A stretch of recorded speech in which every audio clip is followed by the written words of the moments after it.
മുതലപ്പുഴയിൽ boat അപകടവും മരണവും തുടർക്കഥയാണ്. ഈ കഴിഞ്ഞ ദിവസവും ഒരു ബോട്ട് അവിടെ അപകടത്തിൽപ്പെടുകയും ഒരാൾ മരിക്കുകയും ചെയ്തു. പുലിമുട്ട് നിർമ്മാണത്തിലെ അശാസ്ത്രീയതയാണ് അപകടങ്ങൾ കൂടാൻ കാരണമെന്ന് റിപ്പോർട്ടുകളുണ്ട്. മുതലപ്പുഴയിലെ പുലിമുട്ട് നിർമ്മാണത്തിലെ അശാസ്ത്രീയത എന്താണ്? ഈ നിർമ്മിതി കൊണ്ട് തീരത്തിനും തിരമാലയ്ക്കും സംഭവിക്കുന്ന മാറ്റം എന്താണ്? എന്ത് കാരണം കൊണ്ടാണ് മുതലപ്പുഴി മരണപ്പുഴിയായി മാറുന്നത്? ഇതാണ് നമ്മുടെ ഇന്നത്തെ ചർച്ചാ വിഷയം. നമസ്കാരം. ചെറുതല്ലാക്കാൻ്റെ പുതിയ വീഡിയോയിലേക്ക് എല്ലാവർക്കും സ്വാഗതം.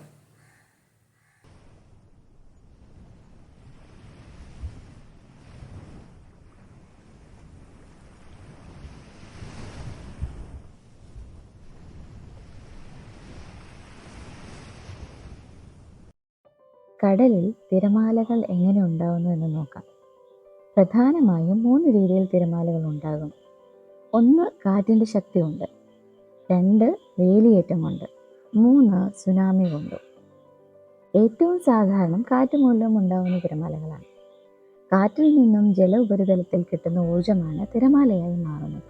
കടലിൻ്റെ ഉപരിതലത്തിൽ എത്രമാത്രം വിസ്തൃതിയിൽ കാറ്റടിക്കുന്നുവോ അത്രമാത്രം വലിയ ഊർജം ജലത്തിലെത്തുന്നുവെന്ന് മനസ്സിലാക്കാം. തടസ്സമില്ലാതെ കാറ്റേൽക്കുന്ന ഭാഗത്തെ പെച്ച് എന്ന് പറയും. പെച്ച് എത്ര വിസ്തൃതം ആണോ അത്രയും കൂടുതൽ ഊർജവും അതനുസരിച്ച് തിരയുടെ ശക്തിയും കൂടും എന്ന് സാരം. ഇത് മാത്രമല്ല, കാറ്റിൻ്റെ വേഗവും ഒരു പ്രധാന കാരണമാണ്.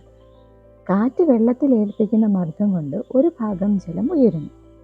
ഈ ഉയർന്നു പൊങ്ങുന്ന ജലത്തെ ഗ്രാവിറ്റി താഴേക്ക് വലിക്കുകയും ചെയ്യും. എന്നാൽ കാറ്റിൽ നിന്ന് കിട്ടിയ ഊർജം കാരണം ആ ഭാഗത്ത് ജലം ഒരു സൈക്ലിക് ചലനത്തിന് വിധേയമാകും. നിരന്തരം ഉണ്ടാകുന്ന ഈ പ്രവർത്തനം മൂലം വെള്ളത്തിന് കിട്ടുന്ന ഊർജം ജലോപരിതലത്തിൽ കൂടി ട്രാൻസ്ഫർ ചെയ്യപ്പെടും. ഇവിടെ ആശ്ചര്യം എന്തെന്നാൽ എനർജി മാത്രമേ ഒരിടത്തു നിന്നും മറ്റൊരിടത്തേക്ക് പോകുന്നുള്ളൂ, ജലം ഒഴുകി മാറുന്നില്ല. മറ്റു തടസ്സമില്ലെങ്കിൽ ഇങ്ങനെ ഉണ്ടാകുന്ന തിരകൾക്ക് കടലിലൂടെ ഭൂമിയുടെ പകുതിയോളം ദൂരം സഞ്ചരിക്കാനുള്ള ശേഷിയുണ്ടാകും.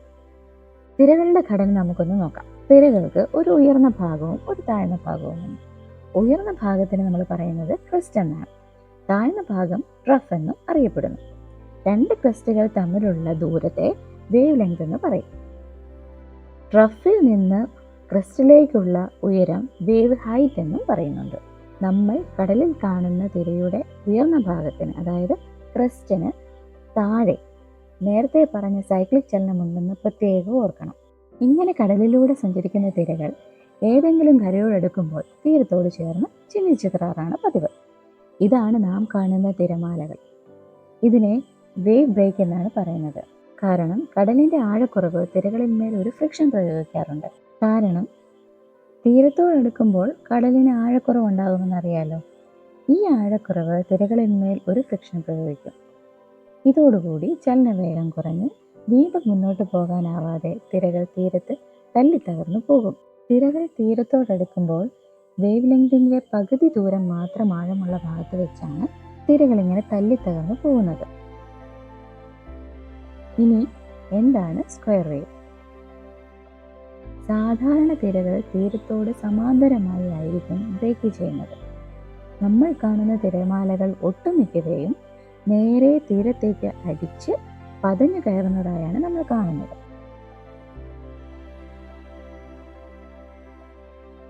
എന്നാൽ അപൂർവമായി ചിലപ്പോൾ 2 തിരകൾ ലംബമായി കൂടിച്ചേരാറുണ്ട്. ഈ 2 തിരകളും പരസ്പരം കൂട്ടിമുട്ടുന്നത് 90 ഡിഗ്രിയിലായിരിക്കും. തുടർച്ചയായി ഇത്തരം തിരകൾ ഉണ്ടാകുമ്പോൾ കടലിൻ്റെ ഉപരിതലത്തിൽ ചതുരാകൃതിയിൽ തിരകൾ ഉണ്ടാകുന്നതിനെയാണ് സ്ക്വയർ സീ അല്ലെങ്കിൽ ക്രോസ് സീ അഥവാ സ്ക്വയർ വേവ് എന്ന് പറയുന്നത്. അപൂർവമായി മാത്രം കാണപ്പെടുന്ന ഇത്തരം തിരകൾ വളരെയധികം അപകടമാണ്.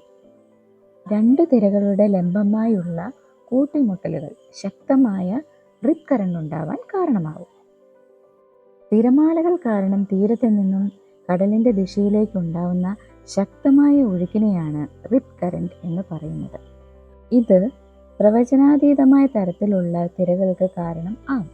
കാഴ്ചയിൽ അത്ര അപകടം തോന്നിയില്ലെങ്കിലും ഉപരിതലത്തിന് താഴെ അതിശക്തമായ അടിയൊഴുക്കിന് കാരണമാവാറുണ്ട് ഈ പ്രതിഭാസം. 2 സമുദ്രങ്ങൾ ചേരുന്ന ഇടങ്ങളിലോ അതുമല്ലെങ്കിൽ വ്യത്യസ്ത വേഗത്തിൽ ഒഴുകുന്ന തിരമാലകൾ കൂട്ടിമുട്ടാൻ ഇടയുള്ള എവിടെയും ഇതുണ്ടാവാം. ഉണ്ടായ നിമിഷങ്ങൾക്കുള്ളിൽ തന്നെ ഇത് മറയുകയും ചെയ്യും. 2 തരത്തിൽ സ്ക്വയർ വേവ് ഉണ്ടാവാം എന്ന് പഠനങ്ങൾ പറയുന്നു. ഒന്ന് വേവ് റിഫ്രാക്ഷൻ അഥവാ അപവർത്തനം മൂലം. എന്ന് വെച്ചാൽ കടലിൻ്റെ ആഴം മാറുന്നതനുസരിച്ച് തിരകളുടെ ദിശ മാറുന്നത് ഒരു കാരണമാകാം. രണ്ടാമത്തെ കാരണം വേവ് ഡിഫ്രാക്ഷൻ അഥവാ വിഭങ്കനം മൂലം.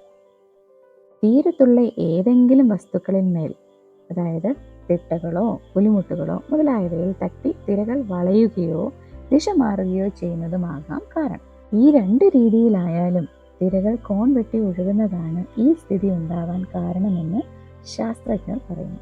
ഇത്തരം തിരകളിൽ, അതായത് സ്ക്വയർ വേവ് തിരകളിൽ നീന്തുന്നതും സർഫ് ചെയ്യുന്നതും ഇനി കപ്പലോ ബോട്ടോ ഓടിക്കുന്നതും അപകടമാണ്. ലോകത്തിൽ പലയിടങ്ങളിലും ഇത്തരം അപകടങ്ങൾ റിപ്പോർട്ട് ചെയ്തിട്ടുമുണ്ട്. ഇനി നമുക്ക് മുതലപ്പുഴയിലെ സാഹചര്യം നോക്കാം. തിരുവനന്തപുരം ജില്ലയിലെ പെരുമാതുറയിലാണ് മുതലപ്പുഴി.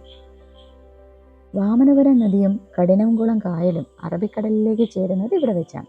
മഴക്കാലത്തും മറ്റും എക്കലടിഞ്ഞ് പുഴി അടഞ്ഞു പോകുന്നതിന് പരിഹാരമായി ബ്രേക്ക് വാട്ടർ നിർമ്മിക്കാൻ സർക്കാർ തീരുമാനമാവുകയായിരുന്നു. തുടർന്ന് ഹാർബർ ആൻഡ് എഞ്ചിനീയറിംഗ് ഡിപ്പാർട്ട്മെൻറ്റ് 2000-ലാണ് നിർമ്മാണം ആരംഭിക്കുന്നത്. കായൽ കടലിലേക്ക് ചേരുന്നതിന് ഇരുവശത്തുമായി ബ്രേക്ക് വാട്ടർ നിർമ്മിക്കുക എന്നതായിരുന്നു പദ്ധതി. പുഴയുടെ തെക്ക് ഭാഗത്ത് 170 മീറ്റർ കടലിലേക്ക് നീളുന്നതും പുഴയുടെ വടക്ക് ഭാഗത്ത് 280 മീറ്റർ കടലിനുള്ളിലേക്കും പിന്നീട് തെക്കോട്ടായി 200 മീറ്ററും നീളത്തിലായി 2 ബ്രേക്ക് വാട്ടർ നിർമ്മിക്കാനായിരുന്നു പദ്ധതി. എന്നാൽ 2003-ൽ നിർമ്മാണത്തിൻ്റെ ഒരു ഘട്ടത്തിൽ പുഴിമുഖത്ത് എക്കലടിഞ്ഞു കൂടിയത് പ്രശ്നമായി. ഇതോടെ അലൈൻമെൻറ്റ് പുതുക്കി 480 420 മീറ്റർ നീളത്തിൽ പാരലലായി 2 മുട്ടുകൾ നിർമ്മിക്കുകയാണ് ഉണ്ടായത്. ഇതിനിടയിലുള്ള പുഴയ്ക്ക് 50 മുതൽ 75 മീറ്റർ വീതിയുണ്ട് എന്ന് പറയുന്നു.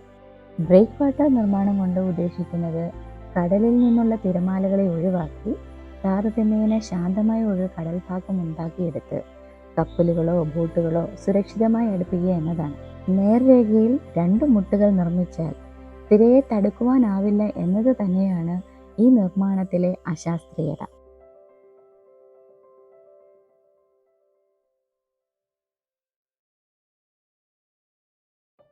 ഇങ്ങനെ നേർരേഖയിലിരിക്കുന്ന മുട്ടുകൾക്കിടയിലേക്ക് വരുന്ന തിരകൾക്ക് നേരത്തെ പറഞ്ഞതുപോലെ ഡിഫ്രാക്ഷൻ ഉണ്ടാവാനിടയുണ്ട്. മുതലപ്പുഴയിൽ അപകടമുണ്ടായ ദിവസം കടൽ പ്രക്ഷുബ്ധവും ശക്തമായ തിരമാലയും ഉണ്ടായിരുന്നു എന്നതും നമുക്കിവിടെ ചേർത്ത് വായിക്കാം. അങ്ങനെയാണെങ്കിൽ ആ സമയം അവിടെ സ്ക്വയർ വേവ് ഉണ്ടായിട്ടുണ്ടെന്ന് വേണം അനുമാനിക്കാൻ. മുതലപ്പുഴയിലെ ഇന്നത്തെ അവസ്ഥ യഥാർത്ഥത്തിൽ കേരളത്തിലെ മറ്റ് മത്സ്യബന്ധന തുറമുഖങ്ങളുടെ അവസ്ഥ തന്നെയാണ്. കോടികൾ ചെലവഴിച്ച് നിർമ്മിച്ചിട്ടും ഉപയോഗിക്കാൻ കഴിയാത്ത നിരവധി മത്സ്യബന്ധന തുറമുഖങ്ങൾ കേരളത്തിലുണ്ട്. കാസർഗോഡ്, തോട്ടപ്പള്ളി, ചെത്തി തുറമുഖങ്ങൾ ഉദാഹരണമാണ്. മിക്കയിടത്തും മണലിടിഞ്ഞ് തുറമുഖ കവാടം അടഞ്ഞു പോകുന്നത് പതിവാണ്.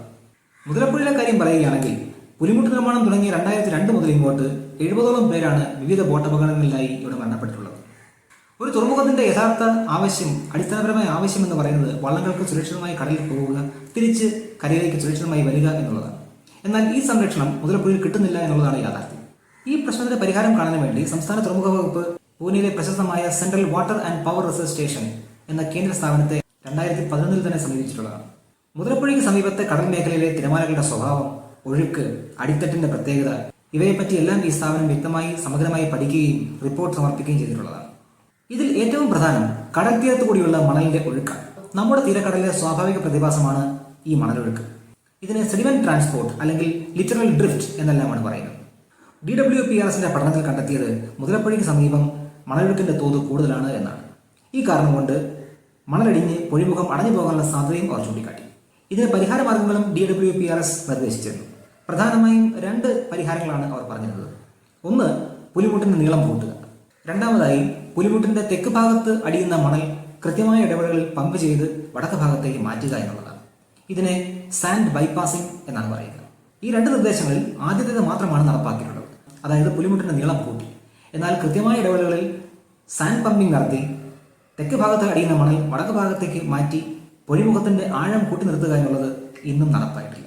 മണലടിഞ്ഞ് പൊഴിമുഖത്തിന്റെ ആഴം കുറയുന്നതോടൊപ്പം മറ്റൊരു പ്രശ്നം കൂടി മുതലപ്പുഴയിൽ നടക്കുന്നുണ്ട്.